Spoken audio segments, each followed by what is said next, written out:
वज़ीर आज़म शहबाज शरीफ ने मुल्क में सरमायाकारी के फरोग और तिजारती तनाज़ात के फौरी और मौसर हल के लिए तिजारती अदालतों के क़याम से मुताल्लिक़ कानून साज़ी का एक बड़ा फैसला किया है। इस मकसद के लिए तिजारती अदालतों के कानून का मुसवदा तैयार करने के लिए एक आला सतह की कमेटी तश्कील दी गई है, जिसके कन्वीज़ वफ़ाक़ी वज़ीर क़ानून आज़म नज़ीर तारड़ होंगे, जबकि अटॉर्नी जनरल, वज़ीर मुमलिकत बराए ख़ज़ाना और नामवर कानूनी माहिरीन भी इसका हिस्सा होंगे।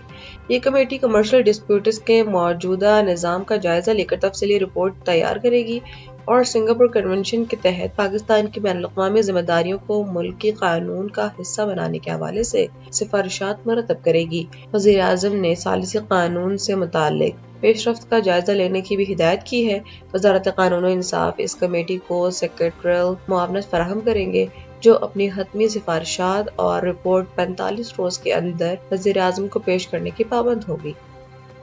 अमरीकी बहरिया के जदीद तरीन और दुनिया के सबसे बड़े तैयारा बरदार USS जेराल्ड आर फोर्ड में लगने वाली आग के नुकसानात की एक नई और होलनाक वीडियो मंजर आम पर आ गई है। वीडियो में इंकशाफ हुआ है कि ये आग इब्तदाई दावों से कहीं ज्यादा तबाहकुन थी, जिसने फौजियों के रिहायशी बंकर्स को मुकम्मल तौर पर मिट्टी का ढेर बना दिया है। जहाज पर मौजूद एक सेलर ने खौफनाक सूरत हाल बताते हुए कहा है कि आग इतनी शदीद थी कि हमें लगा जहाज समंदर में गर्क हो जाएगा। अमरीकी अखबार के मुताबिक ये आग रवां साल मार्च में ईरान के साथ जारी कशीदगी के इब्तदाई दिनों में जहाज के मरकजी लॉन्ड्री एरिया के करीब एक डायरवेंट से शुरू हुई और देखते ही देखते फैल गई, जिसे बुझाने के लिए 30 घंटे से जायद का वक्त लगा। अमरीकी रिपोर्ट के मुताबिक इस हादसे में 2 सेलर जख्मी हुए और अब इस अजीम जंगी जहाज की मुकम्मल मरम्मत और बहाली में कम अज कम 1 साल का अरसा लगेगा, जिसके बाद ही ये मशरक़ वस्ता वापसी के लिए तैयार हो सकेगा।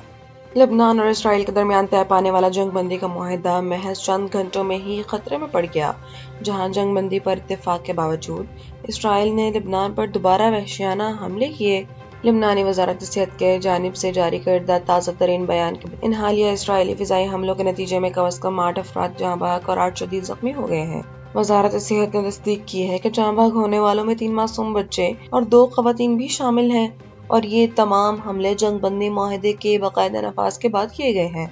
वाज़ेह है कि गुज़श्ता रोज़ ही अमरीकी सालिसी में वाशिंगटन में होने वाले तवील मुद्दती मुज़ाकरात के बाद दोनों फ़रीक़ैन ने जंग बंदी पर इत्तेफाक करते हुए मुश्तरका एलामिया जारी किया था। ताहम इसराइली जारहियत के बायस ये अमन मुआहदा अब शदीद शकूक व शुबहात का शिकार हो गया है। जंग बंदी के बावजूद Israel national electric power regulatory authority ने अवाम के लिए बिजली की कीमतों के हवाले से मिले जुले फैसले जारी किए हैं। नेपरा के नोटिफिकेशन के मुताबिक 2026 की पहली समाही एडजस्टमेंट के तहत बिजली 1 रुपये 98 पैसे फी यूनिट सस्ती कर दी गई है, जिससे मुल्क भर में सारिफीन को 67 अरब रुपए से जायद का बड़ा रिलीफ मिलेगा। इस कमी का इत्तलाक की इलेक्ट्रिक समेत मुल्क भर के सारिफीन के जून, जुलाई और अगस्त के बिलों पर होगा, ताहम लाइफ लाइन सारिफीन इससे मुस्तस्ना होंगे। दूसरी जानिब नेपरा ने अप्रैल 2026 की माहाना फ्यूल प्राइस एडजस्टमेंट की मद में बिजली 1 रुपये 19 पैसे फी यूनिट महंगी भी कर दी है। इस माहाना इजाफे का इत्तलाक भी कि इलेक्ट्रिक समेत तमाम सारिफीन के रवां माह जून के बिलों पर होगा। वाज़ेह है कि CBPA ने अप्रैल की फ्यूल एडजस्टमेंट में 1 रुपये 73 पैसे इजाफे की दरख्वास्त भी दी थी, ताहम नेपरा ने 1 रुपये 19 पैसे इजाफे की मंजूरी दी। आज़ाद कश्मीर की रियासत में एक अहम आईनी और सियासी पेशरफ्त सामने आई है, जहां आज़ाद कश्मीर कानून साज असम्बली ने पाकिस्तान में मुक़ीम कश्मीरी महाजरीन की 12 मखसूस नशिस्तों के मुस्तक़बिल से मुताल्लिक एक अहम करारदाद कसरत राय से मंजूर कर ली है। दूसरी जानिब इसी हसास मामले पर आज़ाद कश्मीर सुप्रीम कोर्ट में एक बाकायदा रेफरेंस भी दायर किया गया है।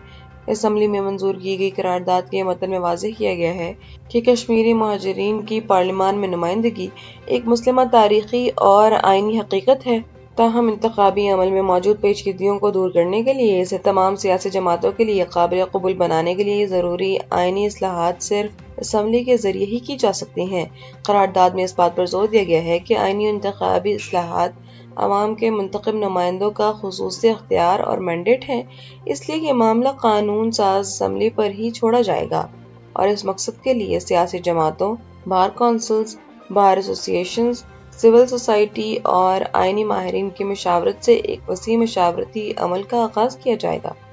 اور لاہور میں انمول عرف پنکی بدنام زمانہ ملزمہ سے مبہم رابطے رکھنے اور سہولت کاری کے الزام میں پولیس کے 2 اہلکاروں کو ملازمت سے برطرف کر دیا گیا ہے۔ کاؤنٹر ٹیررزم ڈپارٹمنٹ کے ذرائع کے مطابق نوکری سے برخاست کیے جانے والوں میں ایک اسسٹنٹ سب انسپکٹر اور ایک کانسٹیبل شامل ہیں، جن پر گزشتہ چند برسوں کے دوران ملزمہ پنکی سے مسلسل رابطے میں رہنے کا سنگین الزام تھا۔ تحقیقاتی ذرائع کا کہنا ہے کہ نیٹ ورک کے ایک اہم رائڈر کی گرفتاری کے بعد ان اہلکاروں نے ملزمہ سے اپنے رابطے مزید بڑھائے تھے۔ محکمہ جاتی انکوائری رپورٹ مکمل ہونے پر دونوں اہلکاروں علی قریشی اور کفیل کو چند روز قبل حراست میں لے لیا گیا تھا، جہاں ان کے باضابطہ بیانات قلم بند کیے گئے۔ سی ٹی ڈی ذرائع کا کہنا ہے کہ انکوائری کے دوران دونوں اہلکاروں کے موبائل فونز کا تفصیلی فورنزک کرایا گیا اور مشکوک ٹرانزیکشنز کا سراغ لگانے کے لیے ان کے بینک اکاؤنٹس کا ریکارڈ بھی حاصل کیا گیا ہے، جس میں الزامات ثابت ہونے پر انہیں برطرف کر دیا گیا۔